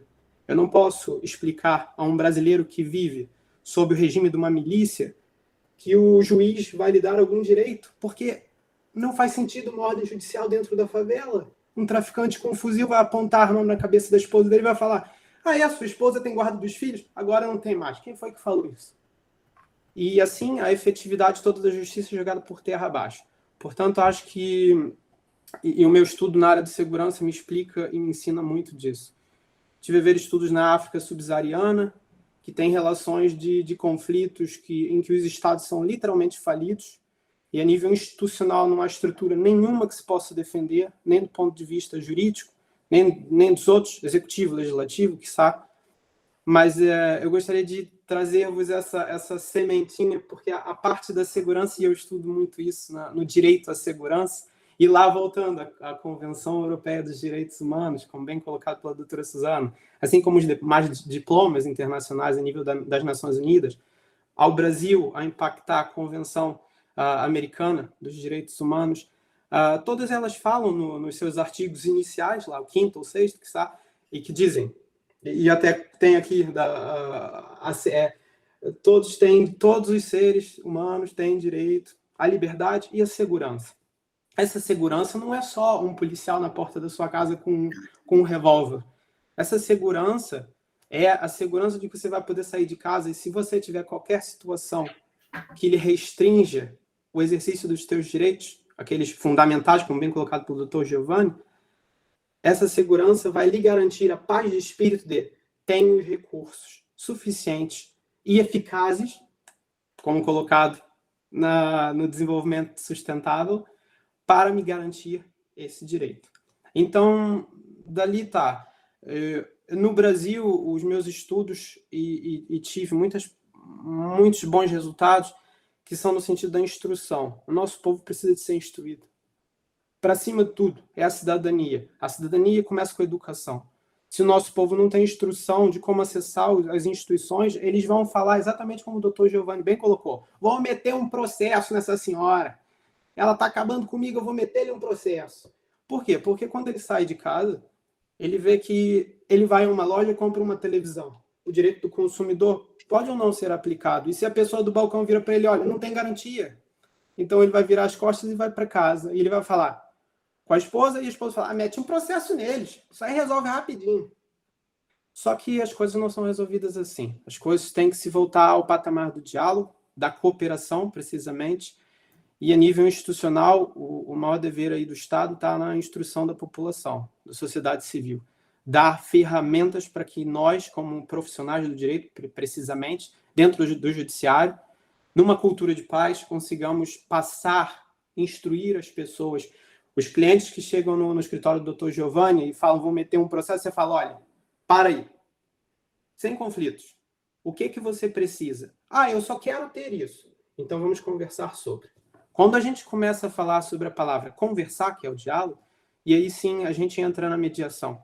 E aí sim a gente pode falar de... eu confesso que eu acredito na mediação, eu confesso que eu acredito na figura do ombudsman, do provedor de justiça, e espero que a nossa sociedade caminhe nesse sentido. Eram essas minhas pequenas, humildes palavras, e é isso. Obrigada, Cássio, pela participação, com certeza. Andrei? Opa, parabéns, Carlos, pela fala. Deu uma introdução do que eu ia falar aqui também. Parabenizar o Giovanni e a Adriana pela apresentação, a Suzana também pela belíssima apresentação. E a fala começar pelo tema da Suzana, que, embora a professora falou algo muito interessante, de que as delimitações temáticas são diferentes, mas estão interrelacionadas, né? O direito ele é como uma engrenagem. A partir do momento que você vai mexendo em um ramo do direito, vai alterando ali a estrutura social como um todo, como o Giovanni falou, da questão tributária, da questão penal. E durante a fala da Suzana, lembrei do livro do Capelletti, né, do Acesso à Justiça, que a gente teve a disciplina com a professora Ninas e o professor Newton no mestrado da UFMS. E lembrei também de algumas leituras que eu fiz do Boaventura dos Santos e do Antônio Carlos Volkmann, e justamente nesse pensamento da professora Suzana, da criação da barreira do acesso à justiça aos mais vulneráveis, do perigo que se é para uma busca de um direito alternativo, não da questão do pluralismo jurídico em si, para se tentar solucionar questões de diálogo, para não se levar à própria judicialização de algumas temáticas, mas para o perigo que corre, como, por exemplo, a gente teve aqui no Brasil, alguns médicos que foram mortos, né, no Rio de Janeiro, que estavam num congresso, em um bar, e automaticamente quem matou os médicos, os traficantes também mataram as pessoas. Então, o medo que dá nisso, né, de transformar essa questão de uma busca não por um pluralismo, mas por uma busca de exercer o direito com as próprias mãos, entendeu? Então, esse o medo assim que se dá diante das barreiras, e é como aquele filme Professora que a gente assistiu na primeira disciplina de acesso à justiça, um probleminha diante de uma falta de diálogo inicial, como bem abordou o Carlos, o Giovanni e a Suzana, vai se gerando um problema cada vez maior ao ponto de querer tirar até a própria vida. E, Giovanni, durante a tua fala, junto com a Adriana, eu lembrei muito do Humberto Eco, da questão da forma, né? E o Humberto Eco fala que a forma ela é responsável por transmitir a intenção do autor. Então, quando você pega ali um filme hollywoodiano, por exemplo, e você tratou da questão da invisibilização dos mais pobres, né, na sociedade, eu trato de um tema que é também relacionado com a questão de invisibilização dos mais vulneráveis, que é os migrantes, né, trato sobre a questão migratória. E quando você pega, por exemplo, um filme hollywoodiano, se dá um enfoque muito grande, você pega, por exemplo, Indiana Jones, você dá um enfoque muito grande ali no protagonista, no mocinho branco, né? E retrata muito de longe o povo que é diferente, ou seja, o árabe, né? E hoje a gente está numa situação mundial de violência a nível de confrontamento entre Israel, entre um grupo específico, que é o Hamas, e a gente fica, sabe, pensando nisso, o quanto a produção, e aí eu vi nos teus slides, junto com a Adriana, que você retratou o Rio de Janeiro, e eu fico pensativo, porque durante toda a nossa infância a gente vê um retrato do Rio de Janeiro, aparecendo o Leblon, aparecendo Copacabana, muito de perto, e um retrato muito de longe do mais pobre, né, do favelado, e vai criando um paradigma, né, ali de diferenciação, vai criando um paradigma ali de distanciamento desse mais pobre, e a primeira vez que eu fui ao Rio de Janeiro, sei lá, 8 anos atrás, eu me assustei, porque, não é o Rio de Janeiro que é retratado nas novelas, né? Onde eu passei, eu vi bastante morro, bastante favela, e eu falei, cara, não é isso, o que a mídia retrata não é exatamente o que é. E você vai criando e engraçado, o Humberto Eco fala muito bem sobre isso, né? A mídia, ela faz com que você vai criando um carisma pelo aquilo que ela foca. Você vê, por exemplo, o filme Tropa de Elite, né, a versão ali, você vai criando um certo aproximação com o protagonismo, com o mocinho da história, e vai criando ali um certo distanciamento ali com aquele que não é filmado, que é, no caso, o favelado, no caso que muitas vezes nem é bandido, mas é retratado ali, estigmatizado, como o bandido fosse, às vezes, por portar um simples guarda-chuva e é morto, é tirado da vida. Então, é muito interessante, só essas reflexões que eu fiquei pensando durante a fala de vocês, e só parabenizar pela excelente exposição, deixar à vontade para vocês comentarem, não sei se a Poliana quer falar algo, não? Então, tá tranquilo, muito obrigado. Obrigada. Olha, eu vou dizer que cada fala vai puxando né, um assunto e um fio, e dá vontade de realmente passar aqui a noite conversando. Eu vou fazer o seguinte, eu vou abrir para mais umas 2 falas, tá? Por conta do nosso horário, mas deixar aberto, eu vou colocar meu e-mail aqui.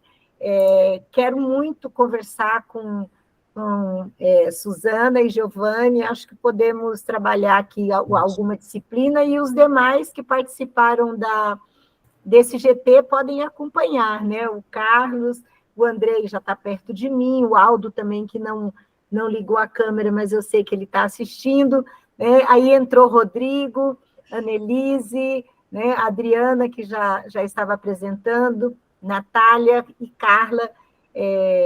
Espero que a gente se encontre brevemente em outras conversas. Vou abrir aqui a primeira fala da Isadora.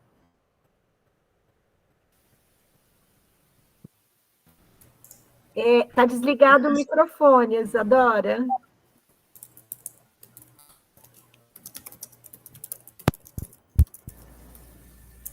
Me ouvem? Sim. Sim. Então, para quem não me acompanhou aí no começo, eu sou a monitora aqui do GT, estou auxiliando a professora Ines, mas também sou uma grande entusiasta desse assunto do acesso à justiça, e eu vi que todos os trabalhos conversaram um pouco, né, sobre essa temática, e assim, eu contribuindo, né, sobre aqui do Brasil, principalmente a professora Suzana, que trouxe a questão dos meios alternativos de solução de conflito, é que aqui no Brasil tem uma especificidade, porque nós temos um direito fundamental previsto na Constituição, que é o princípio da inafastabilidade do Poder Judiciário, né? E essa interpretação constitucional, ela influencia por nomear o Poder Judiciário como o grande ente responsável por resolver todos os conflitos, né?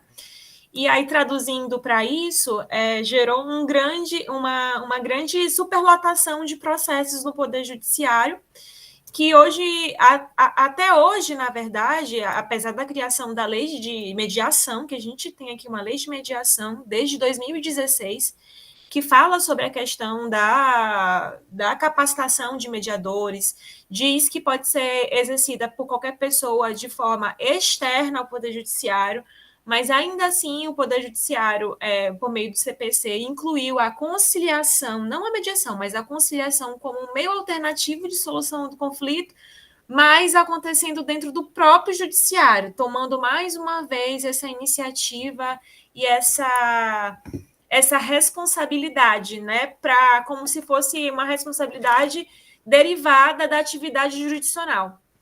E aí, quem que se beneficia por isso, né?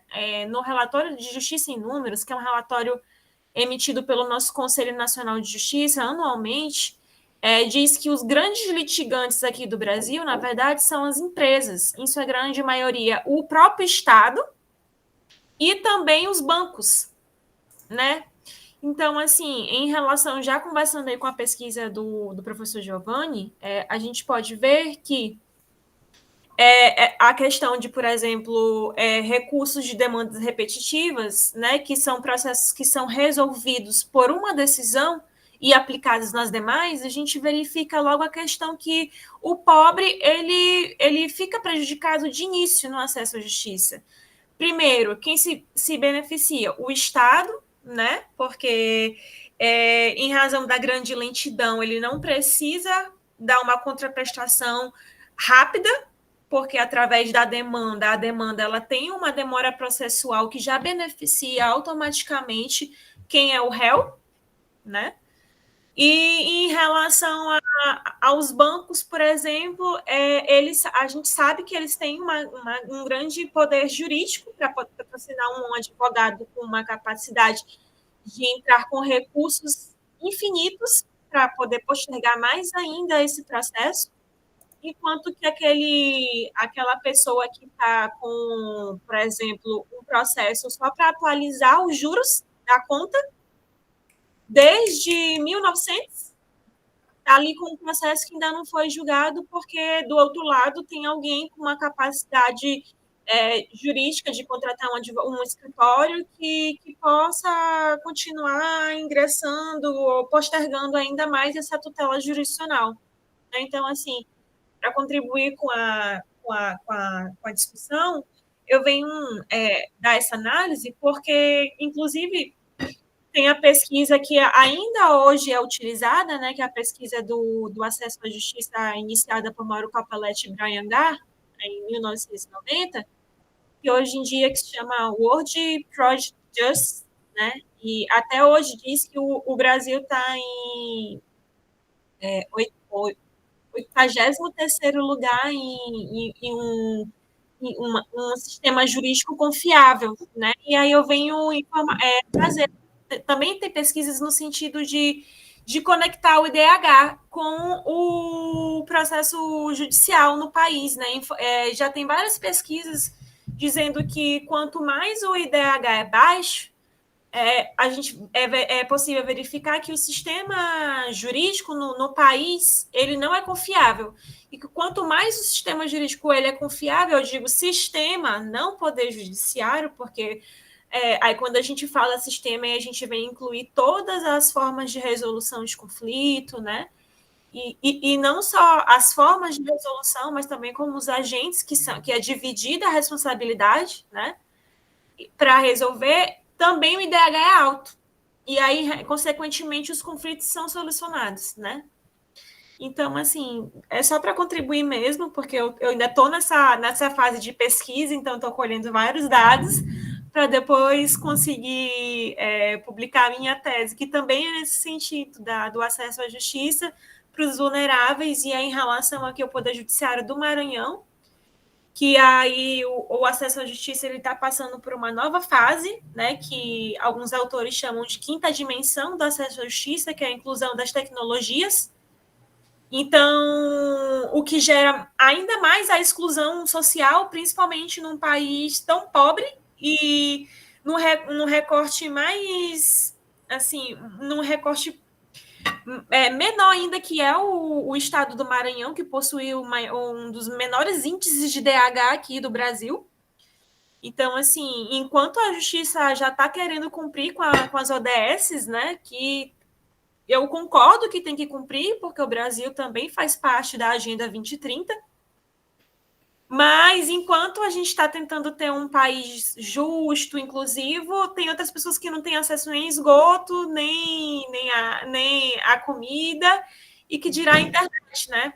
E aí a gente vem para uma outra dimensão, inclusive, né? De que como a mediação poderia contribuir também para resolver e também democratizar a justiça, né? Porque aqui no Maranhão, professores, eu não sei se vocês sabem, mas mais de 40% das pessoas não possuem acesso à internet. E aqui na justiça brasileira, o acesso está sendo em meio digital, né? Eu não falo nem sobre uma justiça digitalizada, eu falo sobre o acesso mesmo, o acesso por meio digital. Que para você ingressar com uma demanda, hoje em dia, tem que ser pelo PJE, né? Então, a questão dos juizados, eles têm que se adaptar, a questão... Todas as questões, né? Tem que ocorrer núcleos antes do acesso à justiça, tem que incluir também no acesso à internet, né? Então, eu estou discutindo essa questão. Então, assim, o acesso à justiça, ele possui várias linhas epistemológicas, né?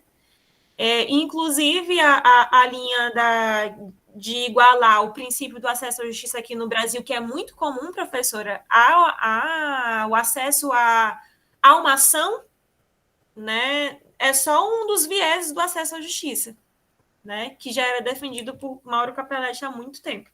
Então, só isso, professora, só para acrescentar mesmo, levantar a pulguinha, e é isso. Que bom que você veio colaborar com a gente aqui, né? Justo nesse GT. Então, os nossos alunos aqui fazem, né, fazem a parte de suporte dos eventos e também, né, vão aproveitando para afunilar as pesquisas. Parabéns, Adora, é um grande caminho. Eu penso que esse choque, né, do acesso à internet, a gente sentiu bem e visualizou na pandemia, né? O acesso, por exemplo, à educação, ao ensino, né, foi bastante prejudicado a partir dessa dificuldade no Brasil, tão diferente, né, tão ainda desigual, né, Giovanni? Tão desigual, então o acesso à internet também reflete essa desigualdade, claro. Gente, olha, eu não encerraria, mas eu preciso fazer isso mesmo. Muito obrigada, parabéns, todas as pesquisas, e espero que a gente se encontre em breve.